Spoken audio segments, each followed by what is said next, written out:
Hello everybody and welcome back to the T.H.O. Movie Reviews podcast, the show where we bring you passionate, honest, and insightful film criticism. I'm your host, Bennett Campbell Ferguson, and I'm joined today here by Jim Newman to talk about the Oscar race. Jim, it seems like you're feeling nostalgic today, judging by some of the stories you've been telling me. Things we've been talking about?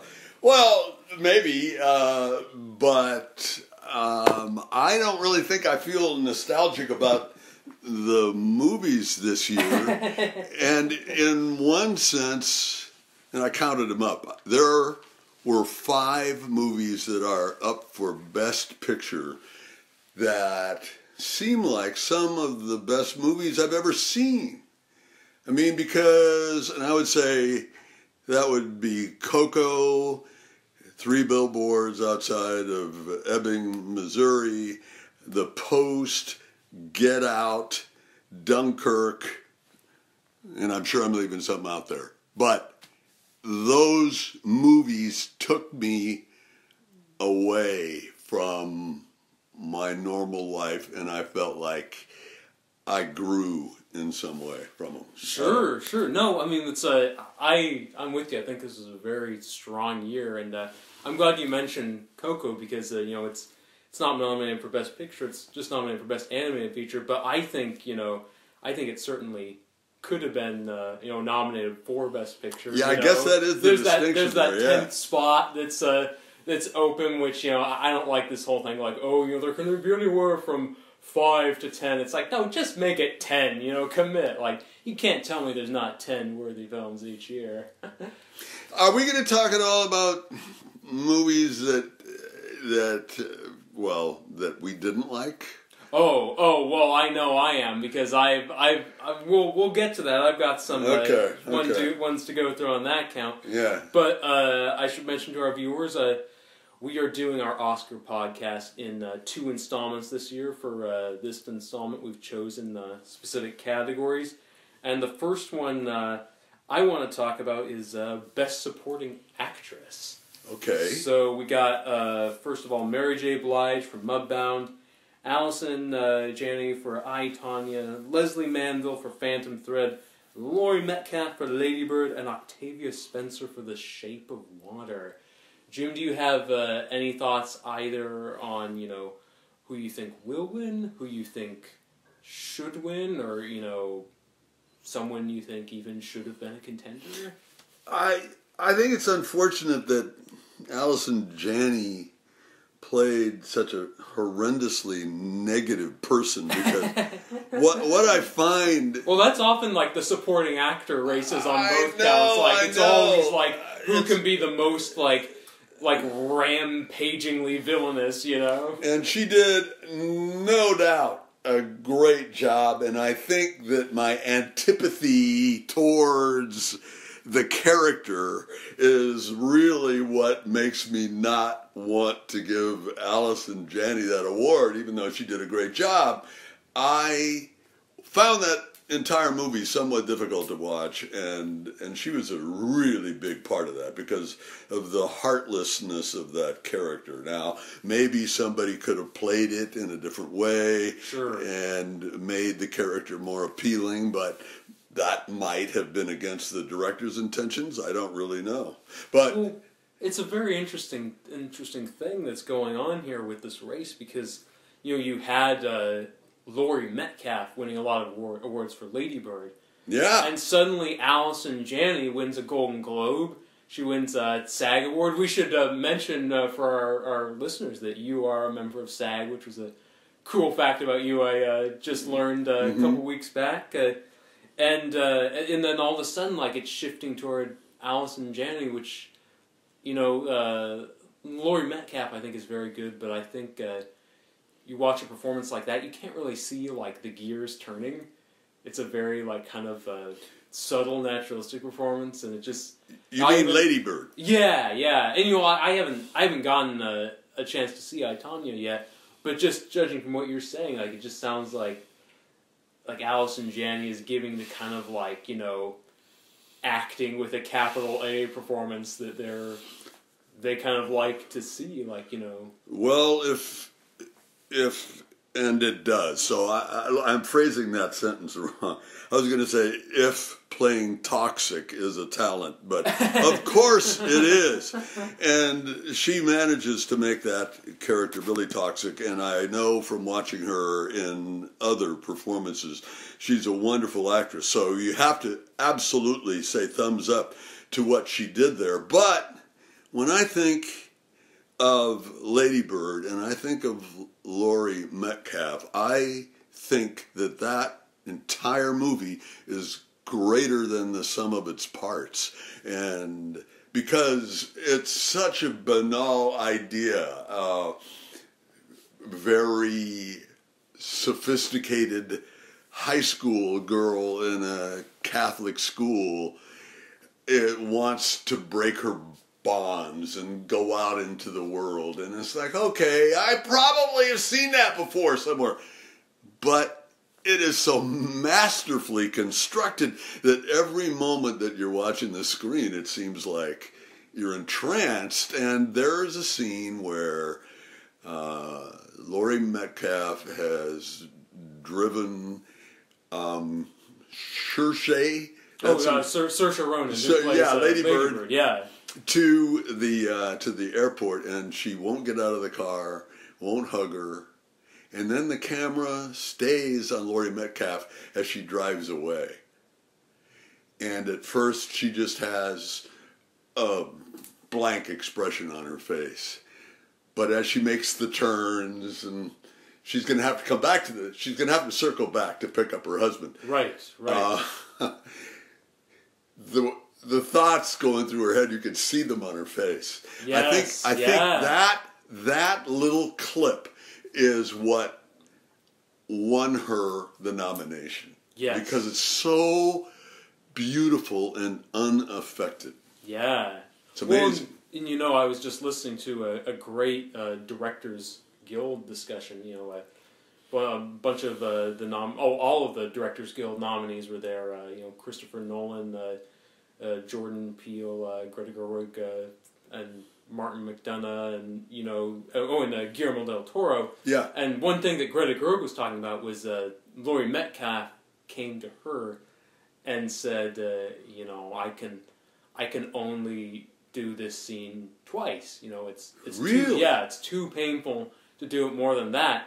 And the take you see in the movie was the first take, and I thought that was kind of interesting. Oh my God! I had no idea. And I think what that you bring up that scene, and I absolutely think you're right. Like, that is a scene that really sells her performance, and I think like that scene also explains why she won't win.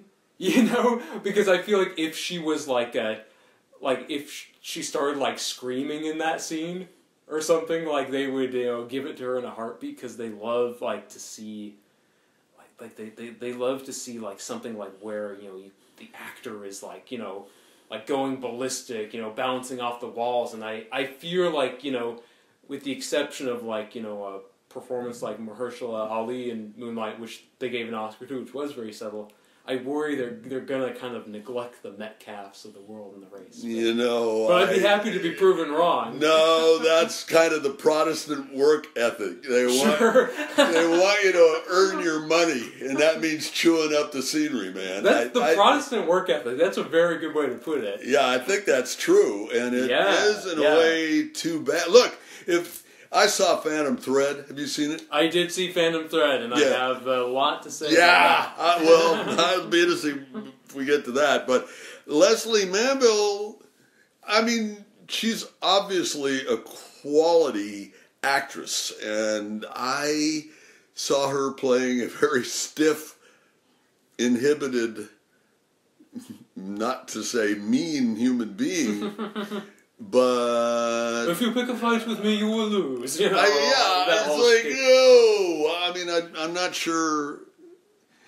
Well, I think if anyone aside from Daniel Day-Lewis was going to be nominated for that movie, I would have nominated Vicky Krieps. I think. Yes, I think that's a more astonishing performance than Leslie Manville. I agree. Not that Leslie Manville was bad, I think Leslie Manville, and I do not know this from any background that I certainly don't have any background in the status of British actors, but the fact is, she probably has very high status. Oh yeah, I'm thinking. Well, she's worked with Mike Lee, so that's a coronation in and of itself. Yeah, so there's a woman that probably deserves to be honored anyway. I'd like to say something nice about Mary J. Blige, but that movie, Mudbound, just sort of managed to play in front of my face without me connecting to it at all. Oh, so you did see it? I did see it. Okay, and it was like, my big question is, what? I mean, it seemed like it was burdened with too many scenes, too many concepts. It wasn't digested by anyone before it was turned into a script and shot, it felt like to me. Well, I haven't seen it yet, and to be honest, I'm interested in seeing it. But the only reason I haven't seen it is just because of the Netflix thing, and I don't have Netflix. I feel like I'm busy enough with the stuff that's in theaters. Of course. But we should probably move on. Just by all means. You're I think Allison Janney's gonna win this. I don't know that she deserves to win it because I haven't seen I, Tonya yet. But do you have any predictions on who you think will take? Well, I think based on what we've already said, I think she earned it by really performing and showing the audience just monstrously toxic, scary human being. And so I think, even though I'm by far more partial to the Laurie Metcalf performance, I think she did the job that to me is the most touching of the two. But yeah, I think you're right that it's going to be Allison Janney. You bring up toxicness. For some reason, that seems to equal Oscar gold. And if anyone wants to know why, they're just going to have to ask J.K. Simmons or Anthony Hopkins or any of those guys. Yeah, there's a big history there. Hello, Clarice. Well, let's move on to costume design. So we got for Beauty and the Beast, Jacqueline Duran. We got for Darkest Hour, Jacqueline Duran again. Mark Bridges for Phantom Thread. Louise Secura for The Shape of Water, and Consolata Boyle for Victoria and Abdul. I can't believe it. This is one of the categories where I've actually seen all of these. I don't know what you're thinking, Jim. I don't see how Phantom Thread can lose this because it just seems like a movie about the fashion industry is such kind of obvious bait for this category. Like, I don't see anything else slipping in there. But what do you think? When I was watching Phantom Thread, and that is one of those movies, and I don't know if we'll get to this or not, but I was averse to that movie. I was too. Thank you. Really like it. It's funny. It's like anyone who loves movies, they treat Phantom Thread like it's catnip or something. They get so excited, and for me, it was trying to be profound without actually being profound. I don't know what that movie had to communicate that was so special. I agree. I think that movie was schizo, but I guess we're jumping ahead there. But speaking of the costumes in that movie, I'm sure that some of them were wonderful, but the very first design by the Daniel Day-Lewis character reminded me of the Snow White character in the Walt Disney movie Snow White. Interesting. It had a collar and it had a vest and it had a flowing skirt that was very similar to the animation, and I thought, how tacky, I didn't think that word, but it seemed to me to be a kind of a banality that was the pinnacle of design to go back to a 1933 film or whenever it was made. Sure. So, other than that, I mean, it Sure, it was about fashion, and I thought one thing that was really fascinating is the wedding dress that he makes when he becomes ill and collapses, and there's shoe polish on the wedding dress, and they have to remake it. Right, it's a very big deal. And before he collapses, he says, "Well, this is really ugly." And I could not tell you if that was correct or not, because I don't have the facility, I don't think, to judge a wedding dress. You know, I mean, I guess... Have faith in yourself. Have faith in yourself. You know, I'm sure you've got opinions on that sort of thing. Well, maybe if it were actually on the person, but this was on a mannequin, and it wasn't obvious to me that it was particularly spectacularly beautiful, or if it wasn't. And maybe one of the premises, if you ask the director what the message of that movie is, he might tell you that it's a false premise to say that decorating the human body in fabric can make a person better. And I think it did sort of play to that. There was this woman that you're meant to hold in disdain who's an alcoholic who has one of the most beautiful dresses he's ever designed. Oh, yeah, yeah. And I think it was a billowing, silken confection of some sort. I don't know how good a dress it was. Well, I want to speak to that. I mean, you say it was a billowing confection of some sort. Like it didn't stand out enough in your mind that you can recall it here. No. Honestly, most of the dresses in that movie, you know, I can barely recall them myself. You know, maybe that's, you know, the point. Maybe they're supposed to be subtle. But I do, you know, think, you know, a Costume Design Academy Award should go to a movie that really knocks your socks off, you know? Like, for me, like, when Mad Max Fury Road went a couple years back, I was so excited because those costumes were nuts. You know, like, you know, the kind of the villain's, you know, weird, you know, outfit with all the weird, like badges that, you know, look like they're, you know, almost like advertisements or something. Like, just, you know, stuff like that. It was inventive and memorable. It wasn't distracting because it fit in with the world of that film. And I don't know, like, I don't really see, like anything on this list, you know, that is that memorable. Well, but you know, if you were a costume designer yourself, or if you were somehow a member of that community, and if you went to see The Darkest Hour, I think the reason you would be in awe of it, if you were, or at least respectful,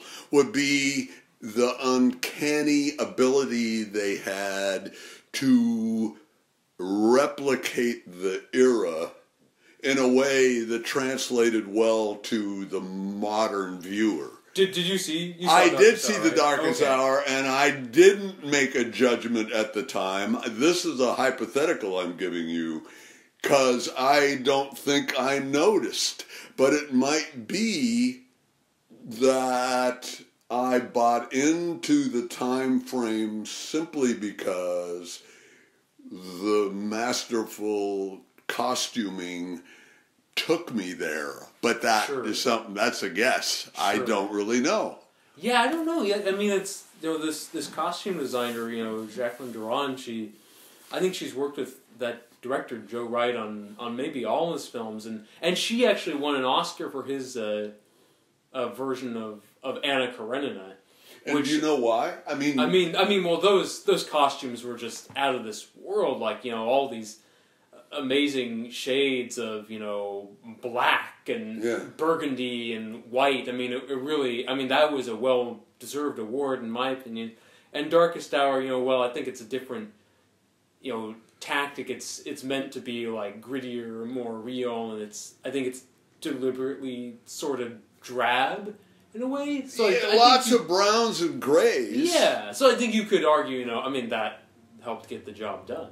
Really. Right, but did you, when you watch it, did you hold out a critical eye for the costumes, and did you form an opinion? I had no problem with the costumes. I had no real thought about them, to be honest.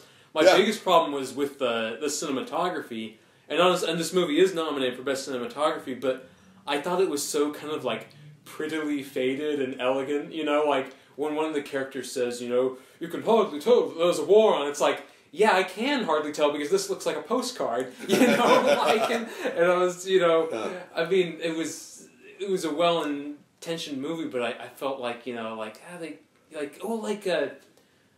could have like roughened the edges a bit, like, and I think maybe the costumes perhaps did that better than the photography. Maybe, you know? because I certainly didn't.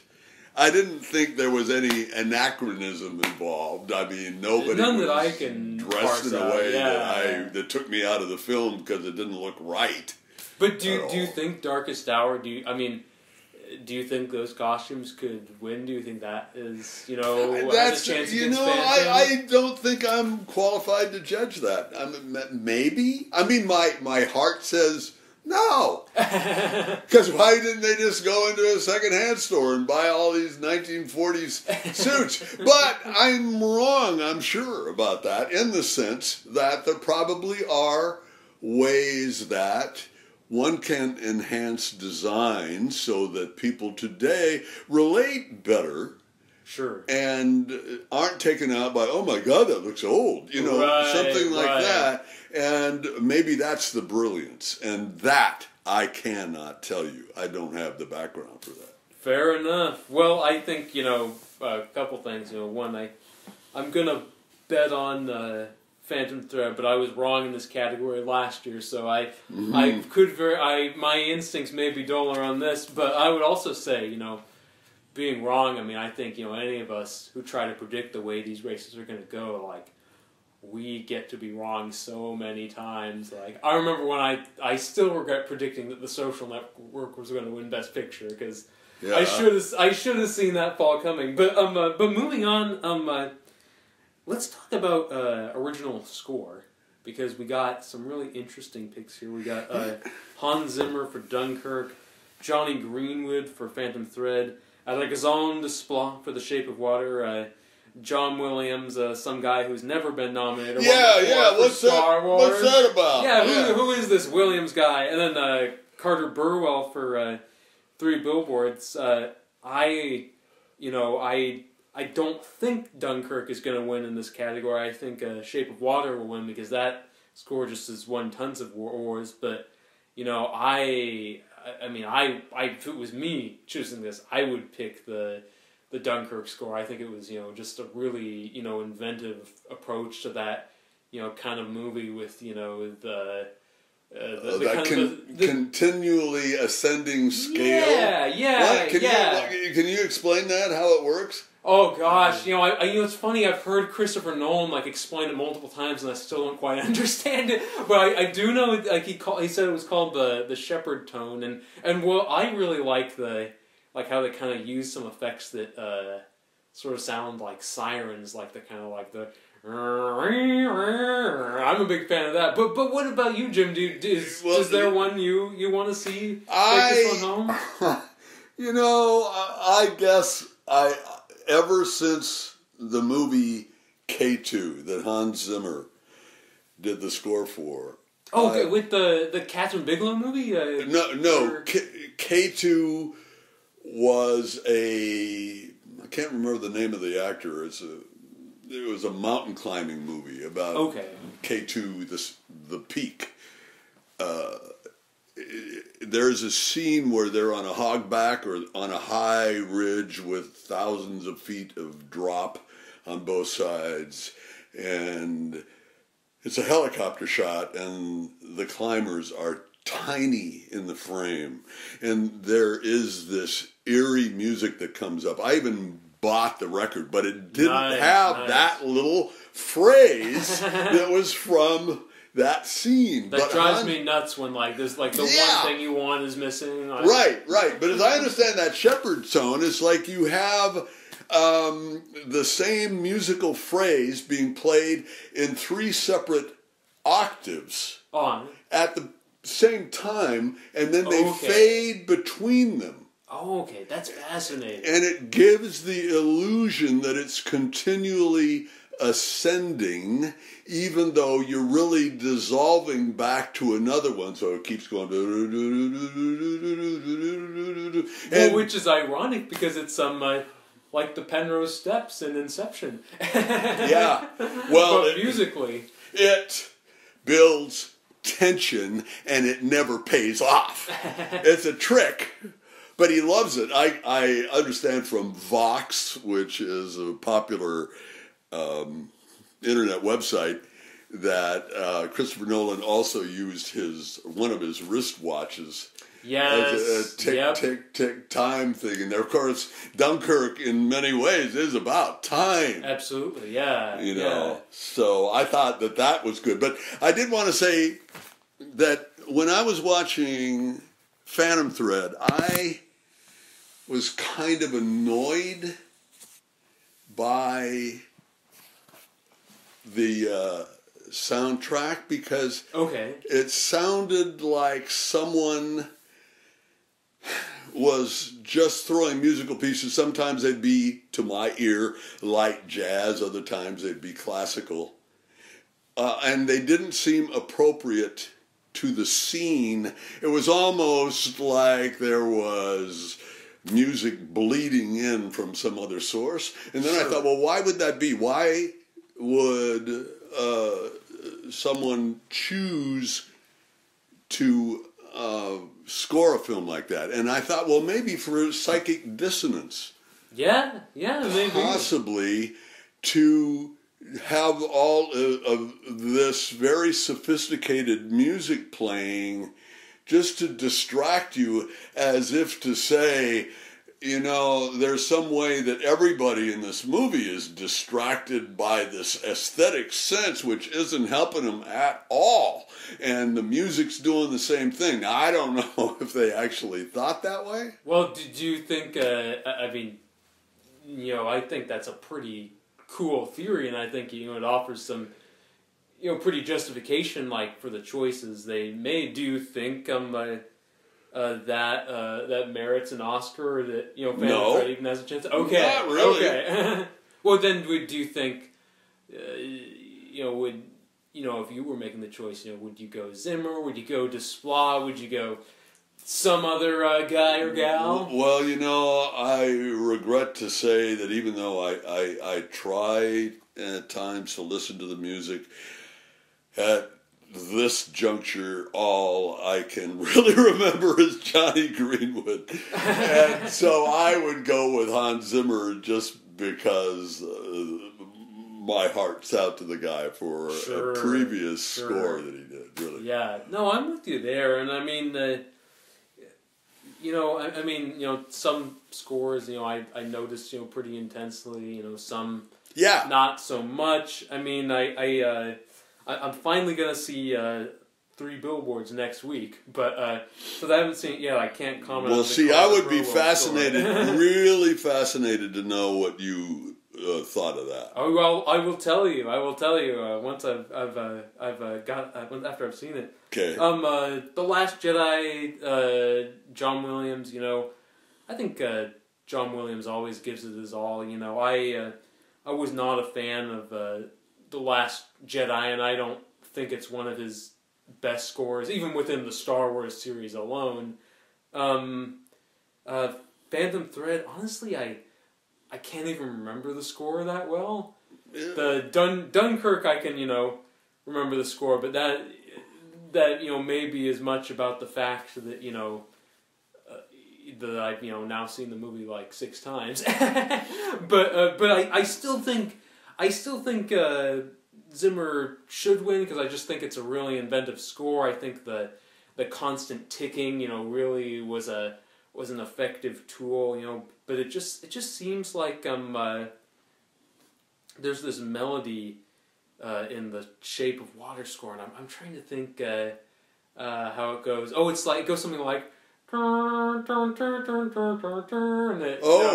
so a simple melody. Yeah, I don't remember that. And Desplat, he just keeps like racking up awards, and so I don't see how he's gonna lose this one. So you think that The Shape of Water score will make it? I think so. I think so. Yeah, yeah. But let's mosey on here. We're gonna get on to we got one of my absolute favorite categories.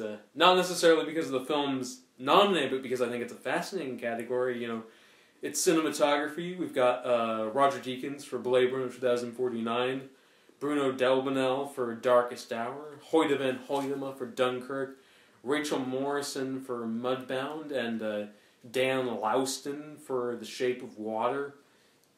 You know, Jim, like I had a really great class in film production I took back when I was at PSU, and my professor Dustin Morrow back then, he would, and I'll be curious to hear what you have to say about this. He talked about how, you know, people have a sort of misguided perception of like what is you know, good cinematography. Like he talked about the year that at the Oscars that A River Runs Through It and Unforgiven were up against each other, and he said, A River Runs Through It, the film with Robert Redford and Brad Pitt, like that won essentially because it was the prettier movie. But he said, Unforgiven, maybe if it wasn't like, the visuals weren't, necessarily, beautiful in that way where you notice them and it was obvious, he said, that was still a better shot movie because it was a better movie. I mean, what do you think, about the whole cinematography race? Because we got a number of movies in here that aren't nominated for Best Picture, which suggests that maybe the Academy is thinking about cinematography more as just as a visual art thing as opposed to like a storytelling tool. I don't know. I'm just curious about your thoughts on that idea and just this race as a whole. Who you think will win or simply who ought to win. Well, when I watched Blade Runner, I already knew that it had been nominated. Sure. And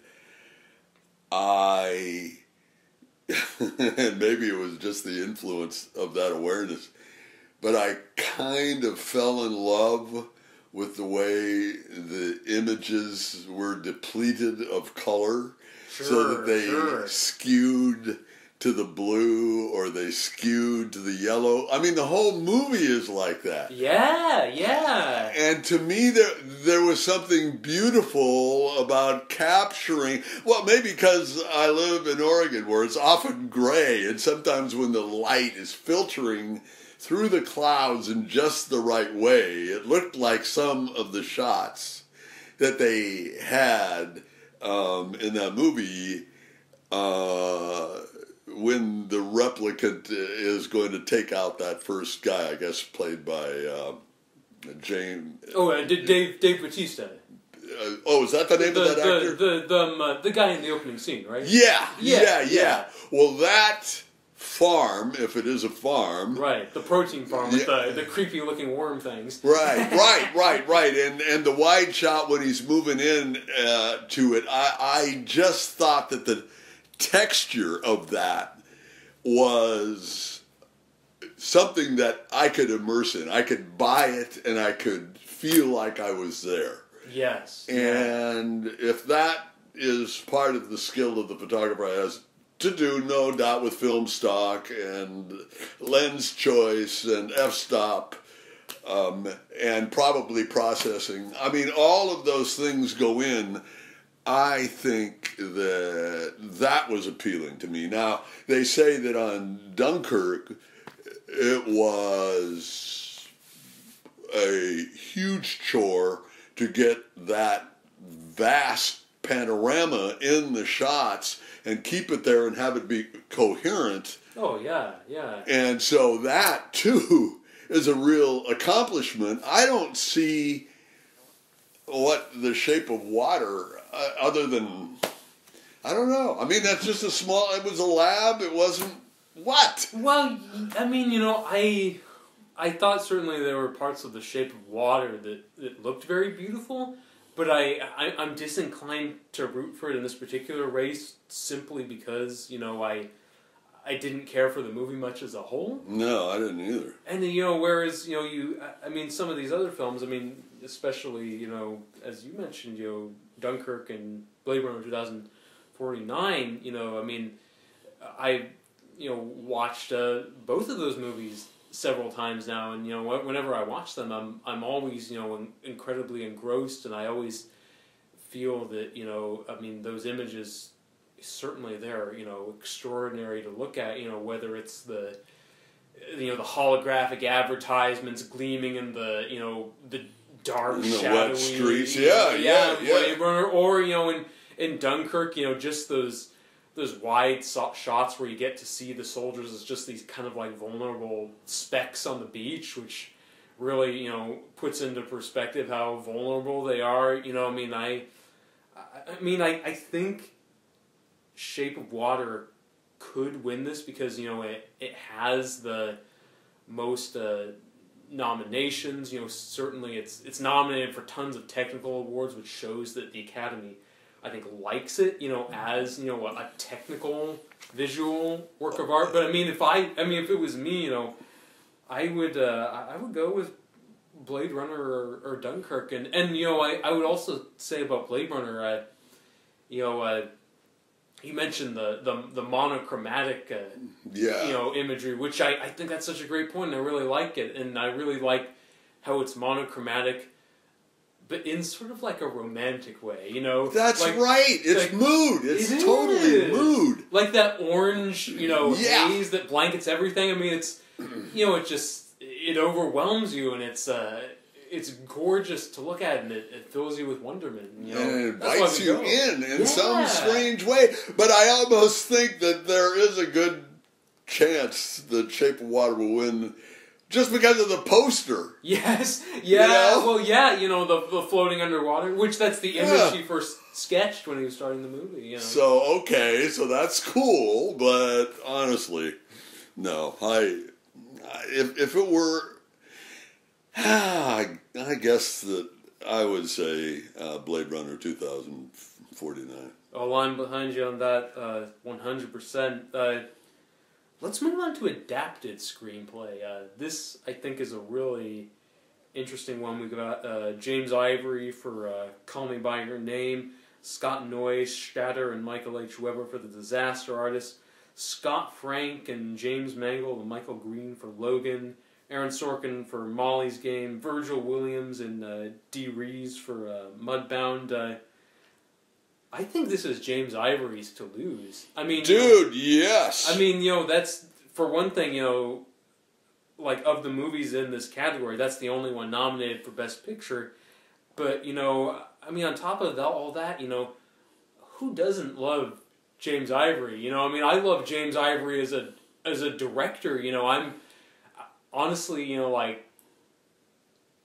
certainly the script is an achievement, but I'd almost be happy to see him get it just because he's James Ivory, Well, I think that he's an old man, I believe. Oh, yeah, he's getting close to 90, yeah. And I see no sign of senescence based on his writing of that movie. Because it is acute, sharp, and very sophisticated. That last... You've seen the movie? Oh, yes. Yeah. The father counseling the young son who is now at 17 or 18 had his first broken heart because he realizes that his lover from last summer is going to get married to a woman. And Michael Stuhlbarg, who wasn't nominated for anything, even though he had a great year. Well, he was in everything. He was even in The Post. Yeah, and he's great. And he's counsels the boy. He says, number one, you must not become bitter because of this. You must not close up. You must endure the pain. You must open yourself to this pain. Because if you don't, you will become armored against emotion and you will be less of a person. And just to let you know where I stand, the father says, I wish that I had your experience. Now, that's an old man writing that. That's a guy in his 90s. Sure. I just think that is amazing. Yeah. Well, yeah, and I feel like that, you know, I mean, you know, when you put it in that perspective, and I think that's really interesting. You bring up the idea that only like, in a way, only an older man could write that. I think you're right, actually. Yes. Which, you know, I mean, is all the more, you know, reason to give him this award, like kind of almost like as, you know, the cherry on top of a great career. You know, kind of a culmination of, you know. Yeah, you point at that man and say, dude, you made it all the way. Yeah. I mean, wow, you know, everybody talks about, you know, Ridley Scott, you know, keeping on going, or Clint Eastwood, you know. I think James Ivory's quite a bit older than those guys. I really briefly want to talk about the nomination of Logan, which I thought was kind of weird, because I believe it's the first comic book based film to be nominated for a screenplay Oscar, and it feels. I know the movie has a lot of fans, but I'm not one of them, and I find it a little strange that this movie would be the first one of its, you know, kind to be nominated when, you know, none of the Dark Knight films could get nominated. I mean, did you see Logan, Jim? I saw Logan, and it was like, what? I didn't like that movie at all. I'm glad to hear it. You know, we need to stick together, because like it's like almost like everyone is like devout to this movie, and it's really. It's very lonely opposing it. But I'm not a fan either. I would try to open my intellect and keep my self-talk to a minimum and listen very closely to someone telling me why they like that movie. And then maybe I'd get some insight into why. Because to me, it was a jumble, and an annoying jumble at that. I mean, it just bothered the hell out of me, partly because Patrick Stewart's character was so whiny in the movie. It drove me nuts. You know, is there other things you want to say about it? Because I'd like to just say something about Mudbound, which I thought was a snarl of a movie. Well, I'll say one more thing about, sure. You know, Logan. You know, I mean, the director, James Mangold, who of course is one of the writers nominated for this, you know, I've heard, you know, him talk a lot about interviews, like how, you know, the Wolverine character, Hugh Jackman's character, like, you know, he thought about, you know, what does that character, you know, fear the most, and the answer he came up was, you know, closeness with other people, and he decided to make the movie about that. My issue with that is it makes the screenplay kind of therapeutic, which is that, like, you know, he needs to learn to let people in, you know. Me, I find that I found that kind of tiresome. But I think we can probably both agree we're gonna be hearing James Ivory's name. I hope March so. 4th. I agree with you that it would be a wonderful cap to that man's career. Oh yeah, and deserved. Absolutely, I couldn't agree more. Let's talk about best lead actor. We got Timothée Chalamet for Call Me by Your Name. Yeah. Daniel Day-Lewis for Phantom Thread. Daniel Kaluuya for Get Out. Gary Oldman for Darkest Hour. Denzel Washington for Roman J. Israel Esquire, if anyone even saw that. Yeah, I didn't. I'm going to take a wild guess, Jim, and say that you're rooting for Chalamet. He's my second choice. Really? I would go with Daniel Kaluuya. Okay, interesting. Well, Kaluuya, I mean, he's it's a very, I'm kind of amazed, to be honest, that Kaluuya is nominated, because it's such a, it's the kind of, you know, sensitive, thoughtful, unshowy performance that, like, you don't expect them to recognize.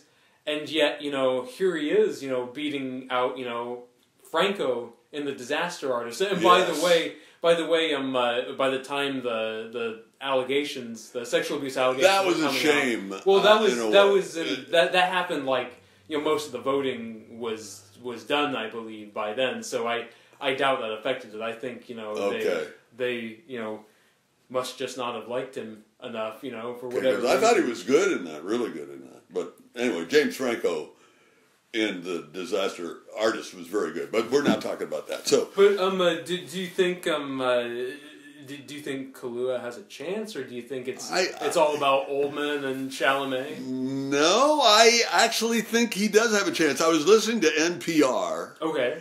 And they were talking about the Best Actor category. And, of course, everybody mentioned Gary Oldman. And so I was kind of unhappy with the interview until the woman, and she was an LA film critic, she said, but you know who I really want to win? I want Daniel Kaluuya to win. I don't blame her. And then the interviewer said, yeah, I do too. And the reason is that if you watch him frame to frame in that movie, he's in that movie almost every scene, I think.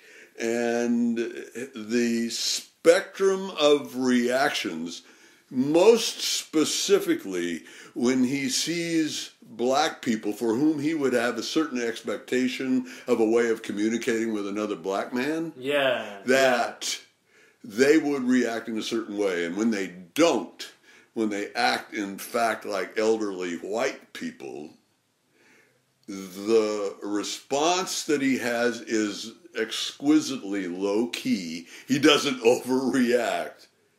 But you get the idea that here is a normal human being from a certain culture who has expectations and they just were not met. And now he's confused.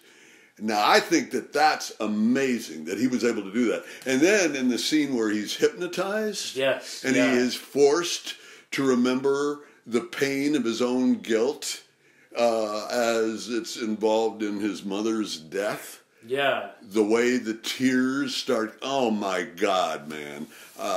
Chalamet did a wonderful job, but man, Daniel Kaluuya, I don't know if he's, look, you have seen Call Me By Your Name, haven't you? Oh yeah, yeah. Okay, I've seen it twice. Okay, nice. And the way that Chalamet could easily win this is from the last 5 minutes or so of film during the titles at the end of the movie when he's watching when he's watching the fire. Yeah. What do you think?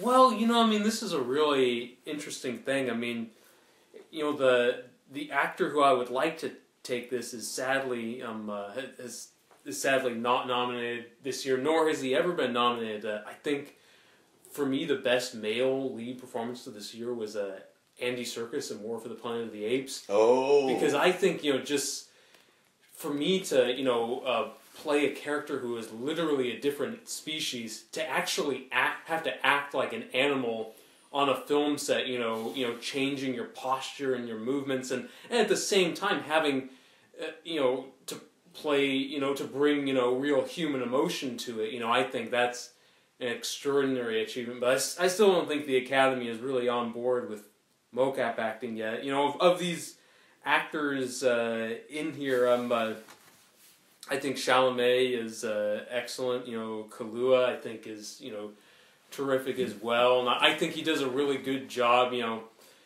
playing a guy who's really in a horrible situation and is, calmly trying to make the best of it, but in the end is, forced to fight for his life. I think he plays that transformation really beautifully.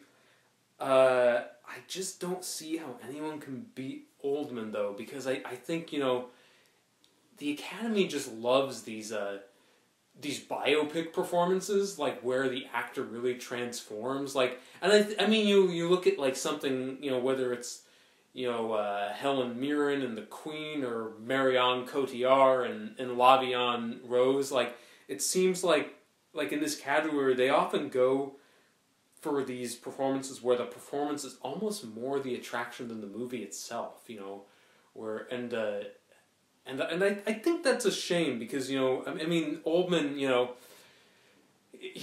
seeing him put on weird makeup and do a funny voice, I mean for me, like, obviously that took a lot of hard work, but in some ways I think that's easier to do than what Kaluuya or Chalamet did, which is just be you know, a real human being who feels like someone you might meet on the street, you know, feels like one of your friends, you know. I think it's harder to do that naturalistic kind of acting, and I don't think either of those guys has a chance just because of the kind of performances the Academy favors, and I really think that's a shame. I hope I'm wrong, you know. Well, but see, what I would argue is that Gary Oldman didn't rise to the level of Helen Mirren or the woman that played Edith Piaf in that other. I thought those were just amazing performances. I didn't walk away from watching him imitate Churchill with anything but the sense that he was imitating Churchill. And so if he didn't manage to grab everyone and have them believing in the awe of I'm watching two people at once, which was true in the Edith Piaf movie, La Vie en Rose. I mean, don't you think that was one of the most phenomenal performances anybody's ever given? She is a young woman. I have to confess, I still haven't seen. Oh, you haven't? Yeah, it's an amazing job. But Marion Cotillard, I mean, I think she's one of the best actresses working today. I think that's a very high standard too. Yeah. So I still go with Daniel Kaluuya. So you think they'll be able to kind of see through the kind of Oldman theatrics and go for the more thoughtful? If they do, that is what the critic from L.A. I mean, I believe that they were all saying more or less something along the lines of what you just said, which is that this is Gary Oldman's to lose for Churchill. You know, but both of them said, if it were up to me, Kaluuya would get it. Now, I think that's true. It sounds like you think it's true, or something similar. Maybe Chalamet for you.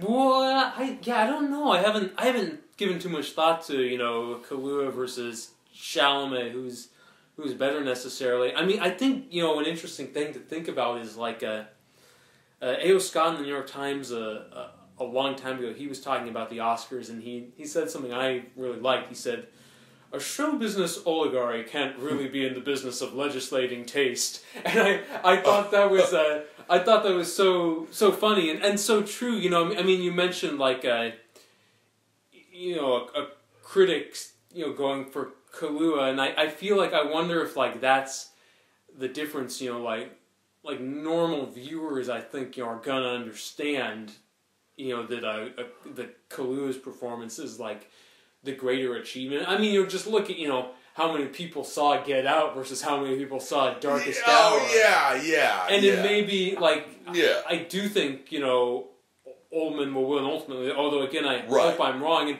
and maybe that's the difference, like between like kind of the moviegoer, you know, perspective, which I would argue that, you know, any, you know, a critic, like, you know, has more in common with a regular moviegoer than they do with an industry insider. And, you know, the Academy is industry insiders, and they may, like, go more for, like, the stunt performance, the more, like, acrobatic thing. But maybe, But again, you know, Mahershala Ali last year, that was the exact opposite. That was very restrained. So, you know, I can still pray for a surprise.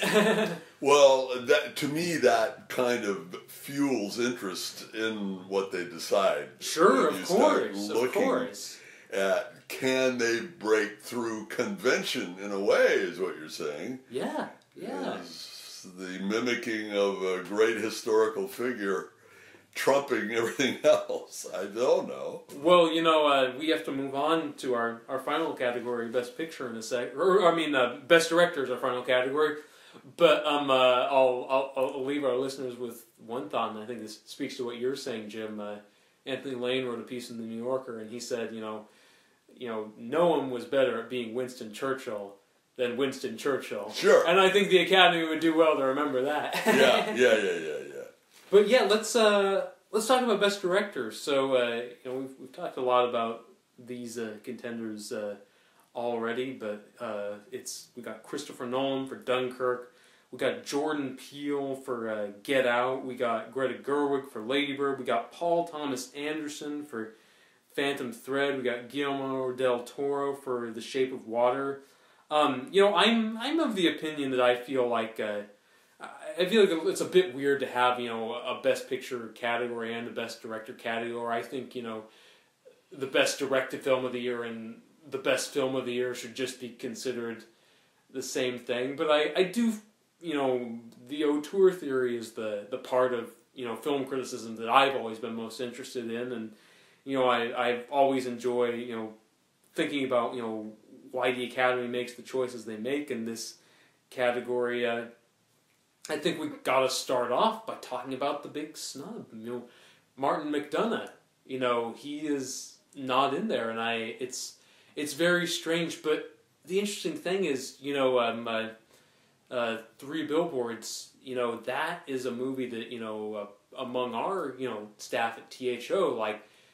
That is one of the films from the past year that got the most love. I think it wasn't on everybody's top lists of the year, but it was on the overwhelming majority. Mine, for sure. It was on Max's and Hannah's as well, and for all I know, it may end up on mine when I see it. But it's actually become like a kind of a controversial movie because you get people. People have problems with the Rockwell character. Some people even have problems with McDonagh in terms of this guy thinks he understands America, but he doesn't really get it. Do you have thoughts? Since you can speak to this better than I can, since you've seen it, Jim. Do you have thoughts on why McDonagh made the cut and why Paul Thomas Anderson, who was considered to be kind of a long shot, got in there instead of him?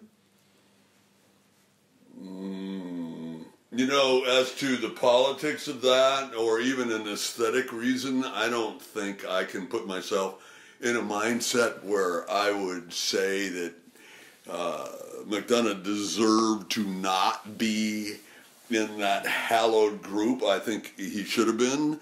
But, if they're talking about the racism in that movie, I have to confess that I saw that movie with a friend of mine who is black, and neither one of us got the abject racism. I know that the Rockwell... What do you mean? What do you mean didn't get it? Do you mean I didn't see it as a blind spot in the construction of the movie that a character who had admitted to torturing a black person at some point in the past could then, in the context of the film, be held up at the end as a person deserving of friendship with the Frances McDormand character. That is what it appears to me to be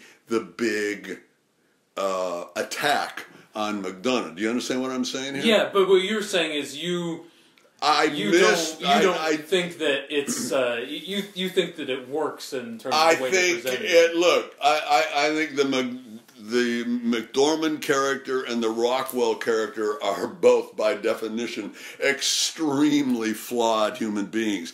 And so if you want to stand outside the film and make a judgment that the Rockwell character is bad because he's a racist and torturer, but give Frances McDormand's character a free pass for taking a dentist drill and driving it through the hand of the dentist, then you're crazy. What I don't understand is that The Shape of Water, which to me had homophobic elements and racially insensitive elements, no one's talked about that. Sure. Octavia Spencer serving a white woman to her own expense. It's like Hattie McDaniel back in the days of Gone with the Wind. Sure, I think that's a fair point, and also we're talking about Best Director, and I have to take into consideration with any of these films, just the quality of the director's art. Did they, how well did they tell the story, essentially? And The Shape of Water, you know, I've seen all of these nominees. The Shape of Water for me is one where I see a lot of obvious mistakes that could have been avoided. You know, I can certainly, you know, see some of what you're talking about, Jim. You know, but also in addition to that, you know, just simple mistakes of like, you know, I think it's kind of sloppy how they introduce the Fishman. You know, like I feel like he should have been introduced in a more poetic way. You know, maybe you see his silhouette and then he drifts around the corner. You know, instead, you know, they introduce him in a very like kind of bland way, and then you cut, you know, not too long later to Michael Shannon electrocuting him, which, you know, I thought was, you know, you had to show that, but I thought that you know, came a little too early. You know, just so I think there are pacing issues. I think, you know, I think the movie gives too much focus to Michael Shannon and doesn't develop the Sally Hawkins character enough. Yeah. It's very, you know, unbalanced, you know, in terms of, you know, how the story is told, which is why, you know, I mean, you know, to be honest, you know, I never expect to be, you know, happy with all these nominees. I never line up with the Academy, you know, like even close to 100% on anything. But, you know, so, you know, I've learned to, you know, at least be happy, you know, when I feel like a movie has, you know, a little heart and passion and originality and, you know, zest behind it, which I think this film does. But I have to say, for me, I don't think it deserves to be nominated in this category, because I feel like, you know, there's a lot of problems with it, and, you know, the directing may well be the biggest one, you know? There are sloppy things that, you know, simply feel like they could have been avoided. You know, our colleague, you know, Hannah, you know, pointed out a while back that, you know, there's a problem with the fact that the one to kill Michael Shannon is the Fishman. And if, you know, for a movie about, you know, female empowerment, you know, why, you know, couldn't they let Sally Hawkins kill the villain? You know, there's a lot of things that, you know, it almost seems like, you know, they should have taken another pass at the script or another pass in the editing room to, you know, get it tight. I don't know. If I were the executive responsible for the release of that movie, I would have had it recut. That scene in the hallway where Sally Hawkins breaks into a little tap dance, I know that it's supposed to be fun and spontaneous and playful and a part of fantasy, but to me it's cloying and cute in the worst possible way.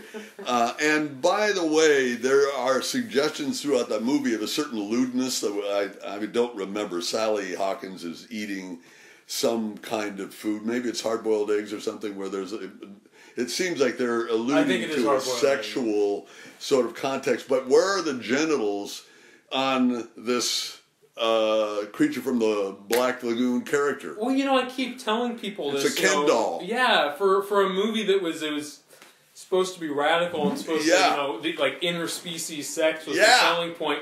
I think the movie is really coy and tame. I mean, it's tired to me. I mean, it's like it does seem like the 1970s to me. Yeah. Although I love the way that the monster's eyes blink laterally like a crocodile or something. Do you remember how? Oh, you know, I can't remember that. That's very cool. Yeah. But, you know, I mean, let's get into some of these other contenders. You know. Yeah. I'm gonna take a wild guess and say you don't think Paul Thomas Anderson should win. I don't. No. And that leaves us with, you know, Nolan and Peele and Gerwig. You know, I personally would you know, root for Nolan, given that, you know, I think, you know, of those three, I think he made for me that's my favorite of those three films. I mean, you know. Greta Gerwig, like, I admire a lot of Lady Bird, but I feel that, you know, like, I would not choose her over either Peele or Nolan, and certainly if it came down to, you know, Peele or Gerwig, I would go with Peele, because I just feel like the way he built tension, you know, very slowly, very methodically, you know, I thought, like, you know, like the first part of Get Out, like I thought that was like you know, we're getting into Hitchcock territory, and, you know, I think he would be, you know, a worthy winner in here. Although I have a feeling it's going to be, you know, Del Toro, given that he won the Directors Guild Award, the Golden Globe, etc. But I mean, you know, we're talking about Nolan, Peele, Gerwig. Of those three, you know, Get Out was your favorite film of the year. Would you are you rooting for Peele to take this one home? No, strangely enough, I think Really? I would. I think I would go with Greta Gerwig. Really? Because, yes, Tell I me know more, it sounds tell me more. strange, but look, Jordan Peele had the most compelling plot in the universe, and he had great actors do an amazing job. So in every way, he's deserving of a lot of respect for what he did. But I think Greta Gerwig did something that's more difficult. She took this sort of mundane story about a family in Sacramento and this one precocious girl who is a fish out of water in this Catholic school. And she makes every scene to scene, fascinating in a way that I didn't expect. The energy that somehow is imbued in that movie is spectacular. I don't think I'm overstating it. For me, I thought that I was exhilarated by this story of the problems of a 17-year-old Catholic high school girl, and it was amazing to me that she could touch me that way. Now, partly it was the performances, just the performances, but it was also the structure of that movie, and it was the cleverness, I think, of how that movie was constructed. So, but let's push this further, because this is really interesting. You know, I mean, you know, you liked Get Out and Dunkirk better overall, right? Well, Well, that's a difficult thing to say. Let me phrase it a different way. Because you know, I remember in your top 5 you had Get Out and Dunkirk in there. You didn't have Lady Bird, but it sounds like what you're saying is you would go with Gerwig because you feel that what she did is perhaps harder than what Nolan and Peele had to do. Is that what I'm hearing? Well, I think some of your confusion is based on the fact that when we did that previous podcast, I had only watched Lady Bird in sections because we went to the theater and we went into the wrong theater. And so we only saw the last of the movie, and then we went into the other theater and only saw the middle to the last of the movie. So I missed some of the movie, or in any case, I didn't see it as a coherent whole. So I watched it again, and I saw how all of the pieces fit. Now, I wouldn't say that I liked it better than Dunkirk because it's an entirely different experience, and certainly I would. But you think Gerwig had, you know, the harder task? Yeah. Okay. I think so. Yeah. Well, that's you know, that's fascinating. I think because, you know, it's like, you know, increasingly, you know, like the Academy, you know, started doing this this preferential ballot for Best Picture, which you know, I'm sure you're familiar with. You know, for our listeners who aren't familiar with, you know, they choose the winner by ranking the Best Picture nominees, and, you know, a movie has to get a certain number of first place votes to win. If, you know, the movie with the most first place votes doesn't get that percentage, it's eliminated, and they go to the movies that are in, you know, second position. So it awards, you know, consensus, you know. Yeah. And you know, but it's really interesting because it's increasingly split, you know, Best Picture and Best Director. Most years, in fact, Best Picture and Best Director go to different movies. I think we're gonna see that again, and I think it's interesting that, you know, that you make that split as well. And I think that's interesting too because Get Out and Lady Bird, such different movies, but I find it heartening that you bring up what Gerwig had to go through to make that movie, because I feel that the Academy often neglects these kinds of like small character dramas. Yes. I'm gonna say something sacrilegious here. 2007, Paul Thomas Anderson for There Will Be Blood and Jason Reitman for Juno were up against each other. I think Juno was a better directed movie. I know a lot of people would punch me in the face for saying that, but I think it's true. I just think but I think because it's a smaller, more contained, kind of more modest affair, it isn't seen, I think... You're getting what I'm saying. Yeah, that's right. They're always going for, the sweeping, sort of, grandiose achievement. Like, 12 Years a Slave gets Best Picture, but Gravity gets Best Director, and, it'll be interesting to see all this play out.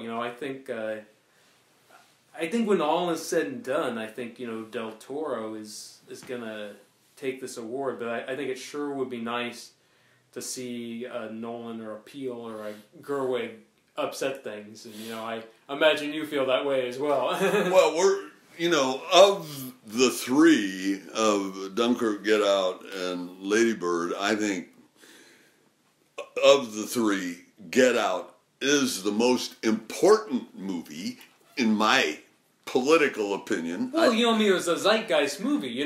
Everybody saw it and they realized, wow, this is a movie that reveals something important about, the culture. Yeah, not only the history, of racism in this country, it's current, but in this exact moment. Yeah. Whereas, I think, Shape of Water is maybe kind of, falling back on sort of like a general hatred of intolerance. It's a retreat into fantasy, it's annoying because it's this little green monster that you're supposed to feel sympathy for, and then you don't have to confront anything about except your bias against reptiles or whatever. Just annoying. But and then Dunkirk is more important perhaps in terms of the battle for freedom, and all of those are big issues. And Lady Bird is tiny compared to that. But we're talking director here. Yes, yeah. And in that way, this woman imbued that film, as unlikely as I thought it would be, with this magical energy. Sure. Well, I will. We should wrap up in a second, but I do want to make one pitch for Nolan. He's a guy that he really has relied heavily on dialogue. Throughout his career. Even you go back to Following, his first film. Following could almost work as a play. It's got long scenes of characters talking about they're robbers, but they talk about robbery in this very philosophical way, it's about disrupting people's lives, making them feel that they've been noticed. He loves words, he loves philosophical conversations, and I love that about him. Yeah. But I think I think it was really quite extraordinary for him to try to make a movie where he didn't have that to rely on, where it's really just Damien Chazelle, the director of La La Land and Whiplash, another filmmaker I'm a huge fan of. He wrote a great piece of Variety where he was talking about how primal Dunkirk is, and he was saying it's faces and images, and I was thinking it's almost like going back to silent movies, and I know he was inspired by D.W. Griffith, specifically by Intolerance, and I think that I don't think he has a chance in hell of winning at this point. I almost think, except for Anderson, he may be the least likely one of these to win. But I would love to see him win, because I just think it takes so much skill to put Tom Hardy in a mask in a cockpit, barely saying the word, and saying, hey, I'm going to edit this movie and film this movie so you see the you exact really care. moment when he thinks I'm going to sacrifice my life. And Yeah. I feel like that's, an extraordinary thing. And he hasn't won yet. No, well, this is his first nomination for director. Oh, okay. Never, not even for, Memento or Inception or The Dark Knight or any of these films. For writing, right? Yeah, he's only been nominated for writing. And he was a producer on Inception, so he was nominated for Best Picture, but, Right. Yeah, I don't know. It's hard because, I thought, like, World War II movie, this is his big chance to win because what subject is more Oscar friendly than World War II, but no, I don't. I don't think he's gonna make it, but it's gonna be great to see him there in the crowd. Nothing else, Yeah. Well, I think that about wraps it up. But any more final Oscar thoughts you want to offer before we tie it off, Jim? No, not really. If I were here for the best picture, I would definitely love to dive into Phantom Thread philosophically, but that's for another time. Well, if we do that, I think we might get well, I don't know where that might end up. On the one hand, I feel like, like you never know, like where you're gonna go with that movie. Like if you dive in, are you gonna find like all the stuff to work through, or are you gonna find like not much underneath the dress? Well, you could say it was a feminist movie in some ways, but if they did, I would love to talk to the person about that. But anyway, that's a non-issue here. A battle for another day. Yes, a battle for another day. Well, that about wraps it up. Thanks to all of you for tuning in. If you like this podcast, and God fucking damn it, why wouldn't you? Please click thumbs up, subscribe to our YouTube channel. Don't forget to like us on Facebook. Follow us on Twitter at T.H.O Movie Reviews. And please check out all the great content we have at thomoviereviews.wordpress.com, where incidentally my review of Phantom Thread is posted. Once again, I'm your host, Bennett Campbell Ferguson. I'm here with Jim Newman, and from all of us here at T.H.O Movie Reviews, happy movie watching.